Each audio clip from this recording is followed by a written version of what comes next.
So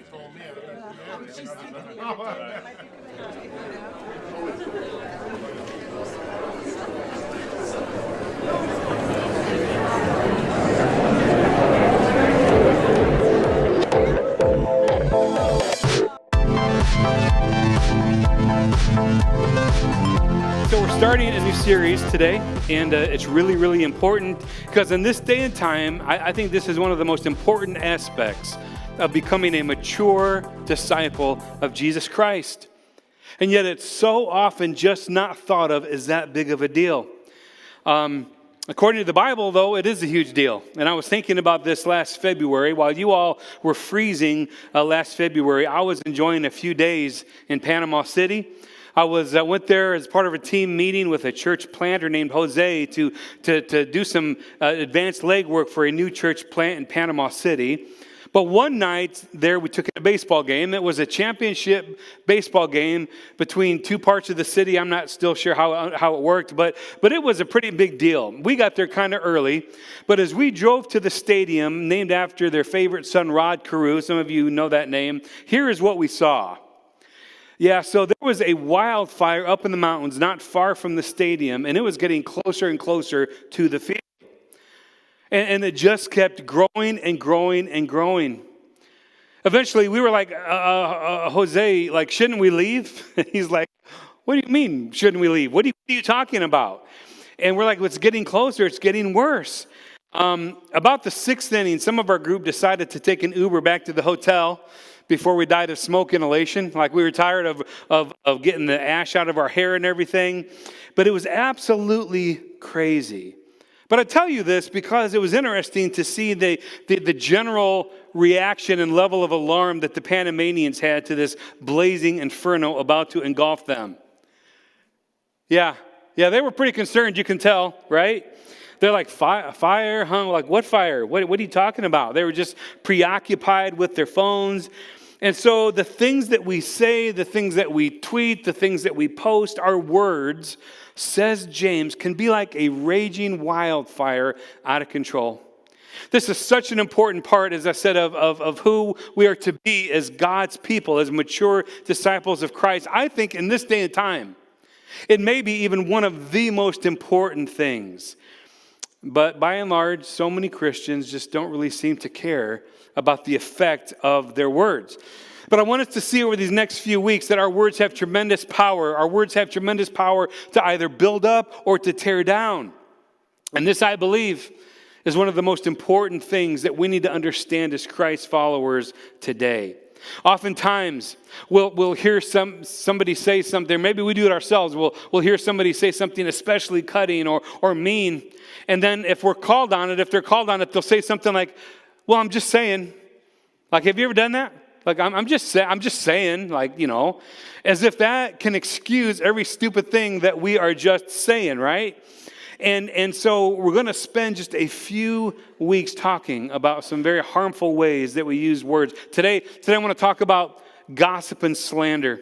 And our prayer is going to be as we go through this series that we're going to pray what David prayed in Psalm 141.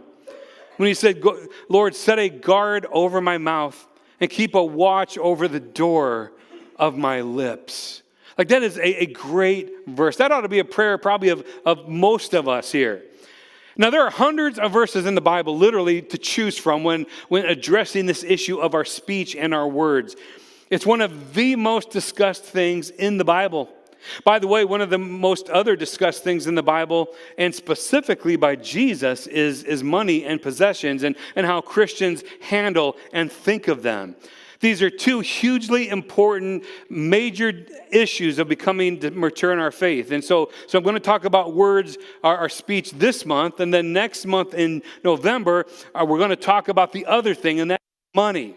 And I want to take a little look at this preview video for that series starting in November. Can't sleep? Tossing and turning through the night? If so, you may be among Americans who are losing sleep over money. A survey of 1,000 adults by creditcards.com revealed that 65% of those polled can't sleep because of money-related issues. 6 out of 10 people. That's more than half. And yet we don't know what to do to change the situation, and we don't know how to confront it.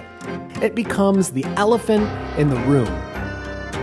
You don't have to live with financial chaos. You can confront the elephant that we all just avoid. The new sermon series begins November 10th. Wisdom and instruction from God's Word on how to get rid of this elephant forever. So now listen, if you do not have any problems ever in that area of finances, like you can probably skip it. I'm just going to be honest with you. Like if you have that under control, every aspect of it, if you're good, maybe you might not want to come. But if you're like the rest of us, you need to be here for that. These two issues are huge, huge deals for people that call themselves Christians, and we need to be concerned about this. So Proverbs 16:24 is another great passage. It says that gracious words are a honeycomb, sweet to the soul and healing to the bones. We want our words to heal and to bless and to lift others up, not to bring hurt or heartache with our words. Proverbs 18:21 puts it like this, that the tongue has the power of life and death. Has the power of life and death, our tongues. Paul David Tripp, I like the way he puts it. He says, you have never spoken a neutral word in your life. Your words have direction to them. If your words are moving in a death direction, they will be words of anger and malice and slander, jealousy, gossip, division, contempt, racism, violence, judgment, and condemnation. Our words are not neutral. In fact, listen to these words from James, Jesus' very own brother, as James tried to shepherd and disciple the first generation of Christians. In the little book of James, chapter 3, we read this. He starts off by saying, hey, when we put bits into the mouths of horses to make them obey us, we can turn the whole animal. Or take ships as an example, he says. Although they are so large and they're driven by strong winds, they are steered by a very small rudder wherever the pilot wants to go. But then he says, likewise, the tongue is but a small part of the body, but it makes great boasts. Consider what a great forest is set on fire by a small spark. He says the tongue is also a fire, a world of evil among the parts of the body. It corrupts the whole body. It sets the whole course of one's life on fire and is itself set on fire by hell. All kinds of animals, birds, reptiles, sea creatures are being tamed and have been tamed by mankind, but no human being can tame the tongue. It is a restless evil full of deadly poison. Does that sound important to you? Like, does that sound like we better get a handle on what this is all about? That is amazing language. All about the things that we say, the things that we write, our tone of voice, whatever it might be. So he says a little bit later in chapter 4, verse 11, brothers and sisters, do not slander one another. So today I want to start this by talking about the evil twin cousins of gossip and slander. Now, they're two different things, yet they're similar in destruction. They're similar in the harm that we can wreak with them. In fact, often in the Bible, they're listed together. So I want to kind of understand the difference in what we're talking about here. So gossip can be defined many ways, but simply like the sharing or listening to anything negative about somebody behind their back, when the act of sharing and listening isn't a part of the solution. Sharing or listening to anything negative about somebody behind their back, when the act of sharing and listening isn't a part of the solution. Now, gossip can oftentimes, like it can be true. If it weren't true, it'd be a thing called slander. And so we'll define slander this way. Slander is simply saying false or misleading things about somebody, or misrepresenting them, usually in a public setting, to defame or damage a person's reputation. So gossip is, it can be true sometimes. Sometimes it's true, and it's usually whispered behind somebody's back, usually in a small group of people. Slander is just like when we're just like making things up about somebody. It's not true. It's completely false. It's malicious, and it's done with the intention of hurting somebody, hurting their reputation, hurting their witness. And so what does God say about this? Is this a big deal to God? That his people would not be defined by these things? Matthew chapter 12, Jesus puts it this way. He says, make a tree good and its fruit will be good, or make a tree bad and its fruit will be bad, for a tree is recognized by its fruit. You brood of vipers, how can you who are evil say anything good? For out of the overflow of the heart, the mouth speaks. The good man brings things out of the good stored up in him, and the evil man brings evil things out of the evil stored up in him. He said, but I tell you that men will have to give an account on the day of judgment for every careless word they have spoken. For by your words you will be acquitted, and by your words you will be condemned. So let me ask you, is this a big deal? Did Jesus think this was a big deal? Is this a problem in the church, our church, most churches? Yeah, it is. He says, you can tell the condition of a person's heart. You can tell where they're at spiritually by the way they control their tongue or by the way they don't control their tongue. And if you want to know where somebody is in their journey, just listen to them talk. Or maybe better yet, why don't you kind of think about how you talk? A little later, Matthew 15, Jesus said, the things that come out of a person's mouth from the heart, and these defile them, for out of the heart come evil thoughts, murder, adultery, sexual immorality, theft, false witness, and slander. Slander right there. Slander right there listed among murder and adultery and theft and all kinds of things. Matthew 12, other thing Jesus says that we're going to have to give an account. Like we are responsible for the things that we say. And it doesn't negate something by saying, well, I was just saying. Like I was just saying. Oh, okay, you were just saying. Okay, well that makes it okay then. He says, no, we've got to give an account. By your words you will be acquitted, and by your words you'll be condemned. Give an account for every careless word spoken. Now this would include written too. In that day, when in this first century, people didn't write things. They usually didn't have things to write on, so that wasn't a problem. The issue was words. Whether the words are spoken, whether they're texted, whether they're written, whether they're posted on Facebook or whatever they might be. I was just saying. I'm just saying. So slander's wrong. It's one of the 10 commandments to be spreading things that aren't true about somebody. Is just off the charts, wrong, sinful. I think and I hope that we would agree on that. Slander is a little easier to sort of define. It's a little easier to sort of get a handle on. But I think gossip is the issue. I think gossip is more easily disguised. It's more insidious. It's more excused mostly by more Christians. It's hard to pin down. I want to look at that for just a moment. Gossip. Proverbs 20:19. I love what it says. It says a gossip. Not gossip, but a gossip. Like that's how people are defined. They're called gossips. A gossip betrays a confidence, so avoid anyone who talks too much. Now the word gossip literally means, the word picture is of one who opens wide his lips. You can picture like a huge mouth, right? Like Mick Jagger or Steven Tyler. Like the biggest mouths ever. Things just spill out of their mouths. Sometimes they just can't control it. It just comes out. They just don't know when to stop talking.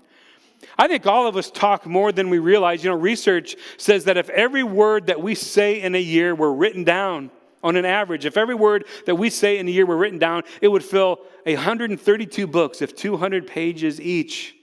Like that's a lot of talking. And so we ask ourselves the question, what do our words reveal about the condition of our hearts? I fully agree with Paul David Tripp earlier that our words are not neutral. Like maybe some of them are, but 98% of our words are not neutral. They are either one thing or another. And so all of these words that we speak, what do they reveal about the condition of our hearts? Am I thinking before I open my lips to speak? Am I really thinking before I post that thing on Facebook, before I hit send to that email? Did I write out of anger or righteous indignation, or does it reveal my heart? And the counsel here is that as believers, we are to avoid people like this. People who open wide their lips, wreck homes, they wreck neighborhoods, they wreck offices, and listen, they wreck churches as well.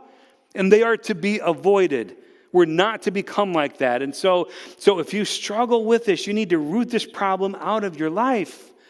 That's what we're going to try and help us all do during this series. See, understand this, that there are two participants in gossip. There is the speaker and there is the listener. You cannot have gossip without two people. You can't gossip to yourself. Now, that's kind of a brain bender, but it takes two people to gossip, right? You got to have somebody, the gossiper and the gossipee. And so, gossip is a sin, and it's also a sin when you listen. It's a sin when you are the one doing it. And so in order for there to be gossip, you've got to talk to another person. You got to talk to another person. It takes two people to gossip. And so God says it's just as bad to listen to it as it is to spread it. And that's why God says, you know what, you need to just simply avoid people like that. You need to shun people like this. Don't allow this person close to you, and don't become this person. Another person can have wide open lips, and you're a person who needs to be committed to honoring God. And then all of a sudden they suck you in and you're drawn into their sin. It reminds me of a situation many years ago at this monastery, very, very high monastery in the mountains. And the monks there had this rigid vow of silence, which was, I don't know if you've ever heard of that, but that's kind of a thing a lot of monasteries have. But only at Christmas and only one at a time and one sentence could they break that vow of silence. And so one Christmas, Brother Thomas, it was his turn, he was allowed to speak. And he said, I like the mashed potatoes that we're having with Christmas turkey today. Then he sat down.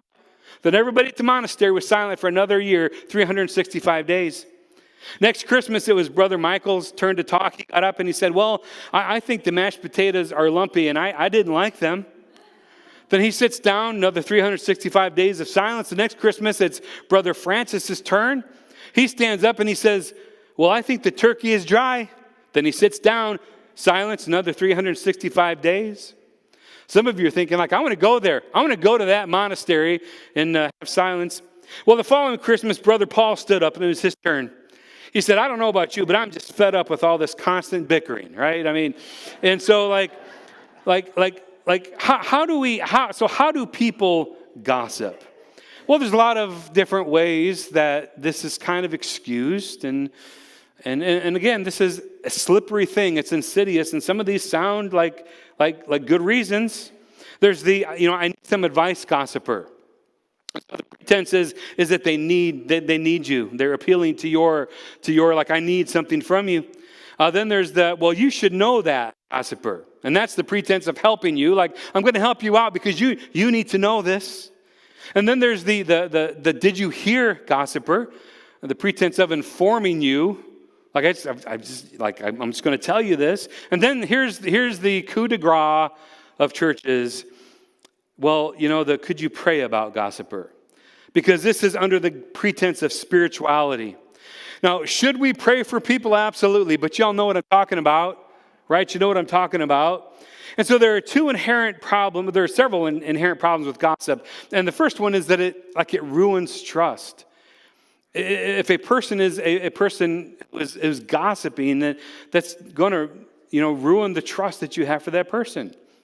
You see them talking to somebody out of the corner of your eye, and you're wondering, what are they talking about me? What are they talking about?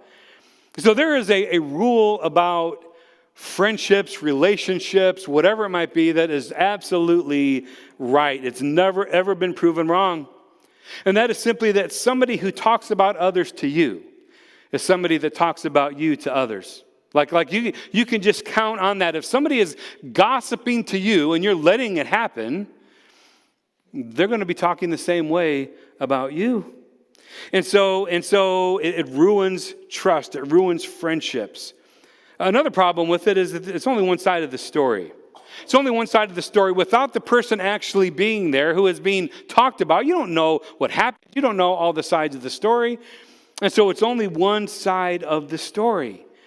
And a bigger problem with it, though, is that it hurts the unity of the church. And see, this is why James has such harsh words. This is why Jesus has such harsh words. Because Jesus wants unity in his bride. He wants unity in his church. In fact, shortly before he died, what was on his mind? Who was on his heart? It was the church. Jesus prayed in John 17, may they be brought to complete unity to let the world know that you sent me and have loved them even as you have loved me. And when Christians gossip and aren't willing to resolve conflict in God's prescribed fashion, people from the outside world look at us and they say, I don't want anything to do with that group of people. You know, there's even a passage in 1 Timothy that talks about how people in the congregation should handle gossip about their church leaders because it can be especially destructive. 1 Timothy 5:19 says, do not entertain an accusation against an elder unless it is brought by 2 or 3 witnesses. Those who sin are to be rebuked publicly so that the others may take warning. Saying that if somebody has a problem with a church leader or a concern, whether it's me or Mark or one of the elders or whatever,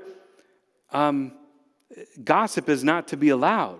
Don't entertain an accusation, especially about a church leader, because actually salacious if it's about a pastor or a priest or whatever. It's really, really, really juicy. And so Jesus laid out for us biblical methods for resolving conflict. And listen, it's not that I or any church leader is above rebuke. That is not what I'm saying. But I'm saying that oftentimes we're easy targets, as it's especially juicy if it's about a church leader. And yet Jesus says this, and this is a process for resolving conflict that we as brothers and sisters are to follow. In Matthew 18, he spells this out very, very clearly. He says, if your brother sins against you, go and show him his fault, just between the two of you. If he listens to you, you have won your brother over. But if he will not listen, take 1 or 2 others along, so that every matter may be established by the testimony of 2 or 3 witnesses. If he refuses to listen to them, then tell it to the church. And if he refuses to listen even to the church, treat him as you would a pagan or a tax collector. So this is a 4-step process. This is the first thing you need to go to that person directly. Verse 15, if your brother sins against you, go and show him his fault, just between the two of you. And if he listens to you, you have won your brother over. Now, let me just preface that by saying, a lot of times we just need to get over it. A lot of times we get bent and upset about things that we really just need to let go. Proverbs says it's to a man's glory to overlook an offense, but we as a society are easily offended. But if there is something that somebody has against you or is saying against you, you need to go directly to that person. You need to talk to that person, not about that person. It's the easiest thing in the world when there's conflict to talk about the person. Jesus says you need to go to them. You're not allowed to talk to other people about all the horrible things that this person has done if you have not gone to them. And here's another thing, don't allow somebody to come to you with gossip. Your question should be, well, have you talked with so-and-so about that? And it's an awkward moment, but it's kind of fun. Try it sometime. It's an awkward moment if somebody comes to you, and maybe you've made the mistake and you've always listened to them and they've got something and they're just dying to tell you. It's an awkward moment when you shut them down. And they're like, okay, it's kind of fun. You should try it. But they'll get the lesson really, really quickly. You say, well, have you talked to that person about it? It's amazing how much stuff gets passed around in churches without anything actually going to the person and asking if it's true. We are so quick to believe something negative about somebody. And we think, well, why would so-and-so have made that up? It must be true. But they misunderstood, or maybe they don't have all the information, or maybe they're jumping to conclusions. Christians, we must always assume the best about people until we absolutely have no choice but to assume less than best. Go to the person privately, one-on-one, says Jesus, step number 1. Step number 2, he says, if that doesn't work, then you need to involve other wise Christian friends. Not friends who are going to just say what you want them to say, but we're talking about people who know the Word of God, people that are committed to following Jesus, 1 or 2 other trusted Christian friends. He says, but if he will not listen, then take 1 or 2 others along so that every matter may be established by the testimony of 2 or 3 witnesses. Other people get involved only if Step one doesn't work. But it's not, again, so that others can gossip, but it's so others who are objective and biblically informed and wise can give both parties humble feedback. Well, Jesus says, well, if that doesn't work, then you need to take it to the church leadership. Verse 17, Matthew 18, if he refuses to listen to them, then tell it to the church. Sometimes a situation needs more guidance and wisdom and experience than just 2 or 3 friends can provide. And then it says in step 4, if that doesn't work, completely remove yourself from their presence. Matthew 18:17 says, and if he refuses to listen even to the church, treat him as you would a pagan or a tax collector. So a clear process. And if none of that works, then you just need to not have a relationship with them. Pray that maybe it will be restored. But if you have taken those steps and it hasn't seemed to have resolved the issue, then you're best just to kind of not be around each other. The biggest reason, however, why this is such a big deal, this is the biggest reason why James talks about it, why Jesus prayed about it. The biggest reason is that it is especially harmful to our witness to unbelievers. It harms the witness of the church. It harms the reputation of Jesus Christ. And the church often suffers a credibility crisis because of the things that get spread around the Christian community. I'm going to border on ranting here for just a moment, but I don't understand why in 30 years of ministry I've observed this.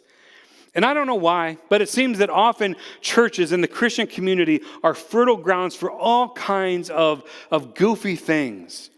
Internet lies, hoaxes, conspiracy theories, all kinds of things that are not based in fact, but they just get spread around in the church. Many years ago, we had some folks come in on a Sunday night to do a concert. And I walked by their table where they had their CDs and some other merchandise out. And I was looking it over, then I saw a 5-page handout that they were distributing at our church and other places that they would go and sing. And what it was a reprint of an email that contained a slanderous attack on the author of the Harry Potter books, J.K. Rowling. And it said all kinds of stuff about her. She was a Satanist. She was a Wiccan priestess. She was purposely trying to get kids involved in the cult. I mean, it went on and on and on about all this stuff about her. And pretty much proceeded to say that no parent should ever let their kids read the book whatsoever, or they were not going to be saved. I'm exaggerating a little bit, but not much.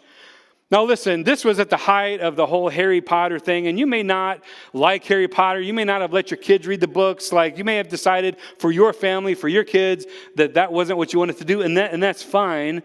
But listen, everything that they had put in this thing was absolutely lies and slander. And what it was it was based on information that somebody got off of a website, or I think then they still printed it, a magazine called The Onion, which is a well-known satirical thing.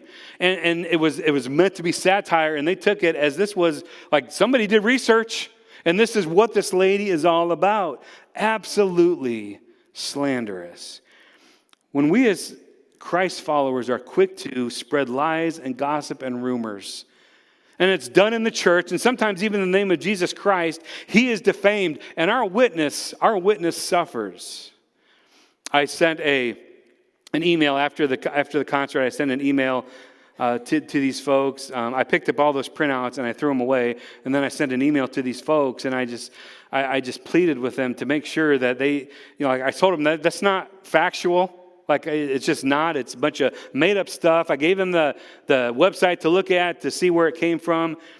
But I talked about Ephesians 4:25. In Ephesians 4:25, Paul says, therefore, each of you must put off falsehood and speak truthfully to your neighbor, for we are all members of one body. And then a little bit later he says, don't let any unwholesome talk come out of your mouths, but only what is helpful for building others up according to their needs. Or as David prays, Lord, set a guard over my mouth. Lord, keep watch over the door of my lips. We have to be people of unflinching honesty. We're not going to do it perfect. But I'll tell you what. We are already accused as a people, as a church, as a Christian community, and we're accused of all kinds of things. In the first century, Christians were accused of all kinds of things. They were accused of being cannibals because they talked about eating the body and the blood of Jesus Christ. Nero even spread that they're the ones that burned Rome down in the great fire. Like all kinds of lies spread around them. That's why it was so essential that they were just superlative as people of truth, as people of honesty, and as people who would not spread things like gossip and slander. In fact, Peter puts it this way. He says, honor the emperor, submit to the emperor out of respect and regard for the Lord. Like honor the emperor for the Lord's sake. And so we're to go above board to make sure that we are people of truth, of honesty. And so as we go through these next few weeks, we're going to talk about different things. The last Sunday in November, I'm going to focus more specifically on, okay, here we talked about all this negative stuff, but that message we're going to talk about, okay, now what can we do to build people up? And I'm going to give you an opportunity to do that, to specifically say something or write something to build somebody up, because that's really what we're supposed to be doing. We're supposed to be doing that. And as David prayed, God, set a guard over my mouth, keep watch over the door of my lips. And I can tell you, and I'll talk a little bit more about it, as somebody who struggles with that, I sometimes speak before I think. In an effort to, if I'm nervous, if I'm put on the spot, my tendency is to joke and to be sarcastic. And I've gotten into trouble for that. And so this is not just David's prayer. This is my prayer. God, set a guard over my mouth. Like if you know somebody that should be your prayer, raise your hand. No, don't do that. Don't do that. The Lord, please keep watch over the door of my lips.